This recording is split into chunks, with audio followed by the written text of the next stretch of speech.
It seems like forever ago, but the New Orleans Saints used to actually be a pretty good team in the NFL. Since 2020, after Drew Brees retired, I wouldn't say it's been a revolving door at quarterback, as it really only has been a few guys that have taken a bulk of the snaps between Winston, Dalton, and Carr. But the play at quarterback has been a up and down, not really roller coaster, because roller coasters usually are fun, but more of a pretty dismal showing at quarterback for the most part. Now, it's not lost on me. It shouldn't be lost on you. It shouldn't be lost on really any of the NFL fans around the world. 2023 was actually a pretty good year for New Orleans. They finished 9-8. They have a plus 75 point differential, and offensively, they look like a team after 2023 that if they add a few pieces and they get some guys to contribute in a much better manner, they could be a good team again. They could be a playoff team again. And with Derek Carr in 2024 and in 2023, again, it shouldn't be lost on you that he was at worst a top 12 quarterback in his time in New Orleans. I would say even without Derek Carr, offensively, this team played okay. They were in no means a great offense, but they weren't the worst group in the world. And they put themselves in some positions to win games. You know, I think they start off 2-0 last year in 2024, and then you have some pretty tough losses. A 3-point loss against the Philadelphia Eagles where you kind of had that game won all the way up until Saquon Barkley had, I think, like a 60-yard rush towards the end of the game that practically won it for Philly. And then a 2-point loss in Atlanta. I think you lose on a 60-yard field goal by Younghoe Koo. And then you lose by 13 in Kansas City. It doesn't seem like a great game for you, but, you know, you were in a game with the Kansas City Chiefs. 2 weeks after, you were in a game with the Philadelphia Eagles, both the teams that ended up making the Super Bowl this year. But obviously, Derek Carr ends up going down for a majority of the year. Derek Carr actually was the only quarterback to win a start for the Saints this year. In all other 7 games, the Saints had a 0-7 record without him starting. And just offensively, were not anywhere close to where they were with Carr. And all in all, the New Orleans Saints finished 5-12 on the year last year, 4th in the NFC South. A far cry from where this franchise was for a little over a decade while Drew Brees was playing quarterback for this team. Now, in terms of how this team has changed from 2024 to 2025, we'll start with the losses from free agency this year. They didn't lose a lot of players. They still lost a lot of talent with Paulson Adebo going up to the New York Giants. I think guys like Lucas Patrick and Willie Gay Jr., these might be guys going to their new teams who probably have more value on their new teams than they did with New Orleans. Willie Gay barely played after being a pretty good linebacker with the Super Bowl champion Kansas City Chiefs. I mean, this was easily the worst year that Willie Gay has had since he became an NFL player. And Alontae Taylor was pretty good for New York last year. Him and Paulson Adebo formed a pretty good, pretty young secondary duo, even though Alontae Taylor is more of a he's more of a slot player that can kind of do his damage either in the passing game or he can actually make a good amount of noise in terms of getting after the quarterback as well. So it's kind of, I don't love losing Adebo. I feel like they kind of had a good chance to make a great secondary for the years to come. But, it doesn't always work out when you're trying to re-sign free agents. I do think New Orleans did a pretty good job of bringing talent to this team, though. Offensive line-wise, you add some guys and bring back some guys between Will Clapp, Dylan Raduns, and Landon Young. You hopefully have some guys that can either push for starting positions or just add to the depth of the offensive line. I feel like this offensive line is one of the better ones in the NFL. Between Eric McCoy, between Cesar Ruiz, Taliesin Fuaga, and if Trevor Penning can have another improvement upon where he was last year, this is going to be a good offensive line. Now, the defense is where I think there was some majority of their focus. Chase Young signs a 3-year, $51 million deal. Justin Reed, 3 years, $31 million. And Isaac Yiadom, 3 years, $9 million. The Justin Reed signing, looking at how their roster is shaping out, they got a pretty good year out of Jordan Howden last year. And I just don't know if maybe the thought is we're going to have Paulson Adebo be replaced by Alontae Taylor on the outside, and we're going to move Tyrann Mathieu down in the box as a nickel, or I don't really know what the plan is. I feel like maybe there's one too many safeties on this roster, and somebody's going to be the odd man out. But still a pretty good signing. You're adding a guy with Super Bowl experience, a guy who's played a lot of football in Justin Reed, and you get him on a relatively cheap deal, in my opinion. Now, draft-wise for the New Orleans Saints, even though they do have a first-round pick in Kelvin Banks out of Texas, I think a lot of the notoriety, I guess, around the draft this year for the New Orleans Saints was the number 40 overall pick, Tyler Shuck, out of Louisville. Now, of course, as a quarterback and as a guy being drafted in the first couple of days of the draft at quarterback, you're always going to have a lot of media surrounding you. But I think something that is very, important to remember when we're going to talk about Tyler Shuck as a New Orleans Saint.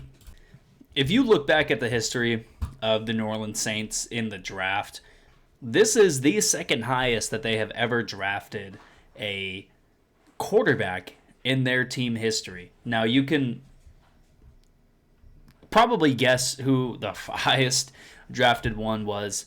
It was Archie Manning back in 1977 when he was picked number 1 overall by the New Orleans Saints, and from that point on was basically the quarterback of one of the worst organizations, not just in the NFL, but in the entire United States. The Saints were bad for a long time. Like the other names that are kind of around Tyler Shuck, it's Garrett Grayson in 2015 when he was the 75th overall pick. It's Danny Werfel when he was number 99 in 2002. Doug Nussmeier, Ronnie Lee South, Steve Ramsey, Jake Haener, Ian Book. Like these are the other names where that's like kind of the pantheon of quarterbacks drafted in New Orleans Saints history. And so, like I said, that's kind of the important thing to remember.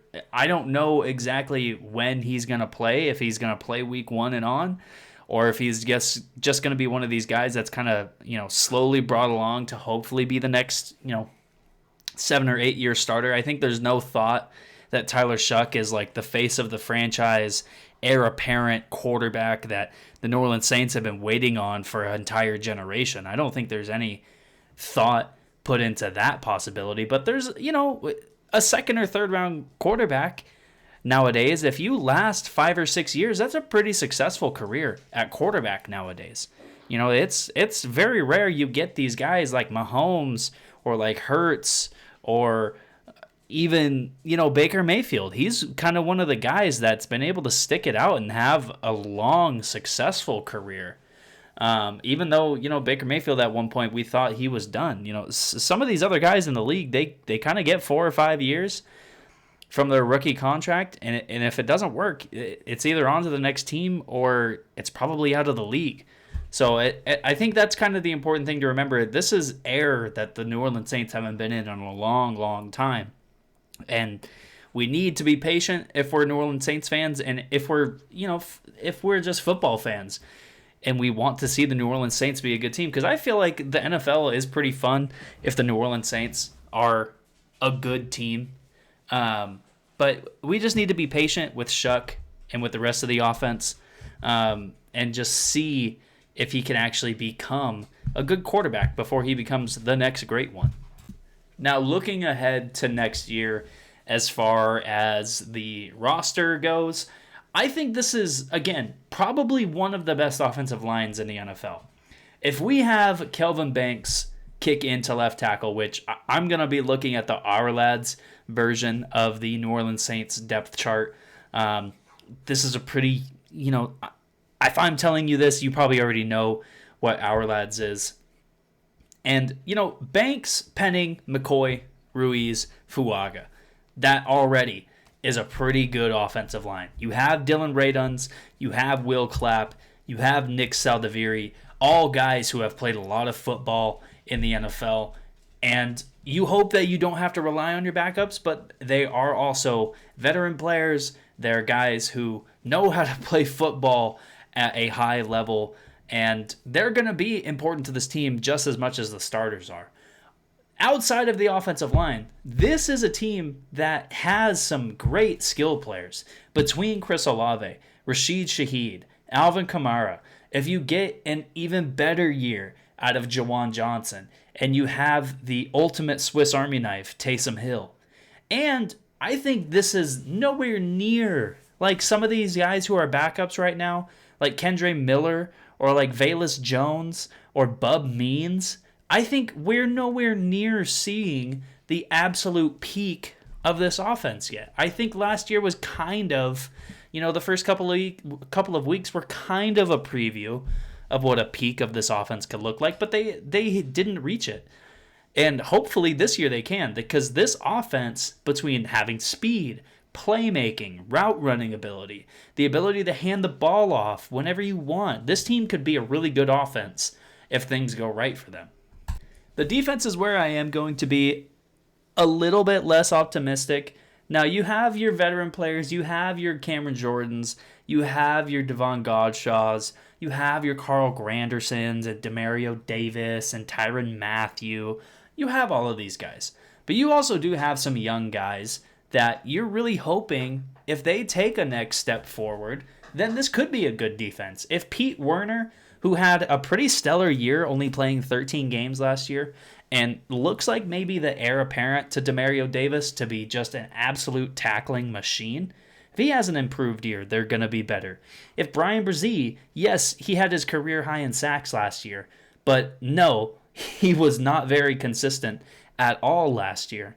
Chase Young, yes, we did just sign him to a 3-year, $51 million contract extension. No, has he ever shown consistency in being a stellar pass rusher and run stopper ever in his career for a full 17-game season. So it's kind of like, we have these things with the defense. If Kool-Aid McKinstry looks more like a, first, second round pick at corner more than he was a 5th, 6th round pick last year, then they're going to be better. I just think defensively is where I have more of frustration than a willingness to be patient, because I feel like there's been so many guys that have left the defense for the New Orleans Saints, namely Paulson Adebo this year, where it's like, why are we not trying to bring that guy back? And for that reason, I'm kind of out on the defense, just to be honest with you. Now, the schedule for New Orleans isn't terrible. You get the NFC West this year. You also get the AFC East alongside your in-division games this year, as well as a few other games, against Chicago, against the New York Giants, and against the Tennessee Titans. But I honestly, this is a schedule where, even as a floor for this team, they are pretty talented offensively. And I think their talent compared to, the Giants' talent, or their talent compared to Carolina's talent 2 games a year, or against the New York Jets, or against Tennessee, even against Atlanta, I think it's comparable. Their talent compared to Atlanta, I think it's comparable. And so I'm kind of thinking a floor for this team is 6-11, honestly. It's not great, right? You don't want to win 6 games in a year. You want to win 17. You want to be a playoff team. You want to be a World Series. You want to be a Super Bowl contender. But obviously that's not the case for where the Saints are.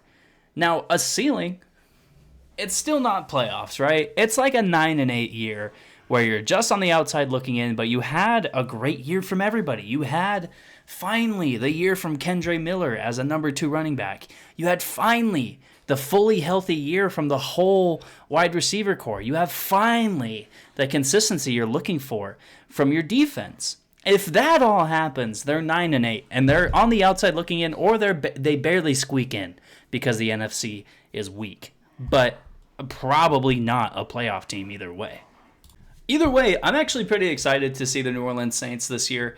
I'm excited to see them with a rookie quarterback. I'm always going to be interested in how a team turns over a new leaf with a new quarterback. Whether I think the quarterback is good, whether I think the quarterback is bad, it doesn't matter how they were in college, and it doesn't matter what I thought about them during the draft process. At this point, all that matters is how they perform in an actual game, and if they make their team win games. And if the New Orleans Saints win games, Tyler Shuck is going to be in the running for Rookie of the Year. There's going to be guys on the defense where if they improve, they're going to be in the running for Pro Bowl selections.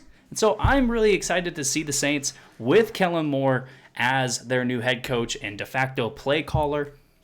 The sky is the limit, except as long as you don't include a Super Bowl run in the sky. Then the sky is the limit.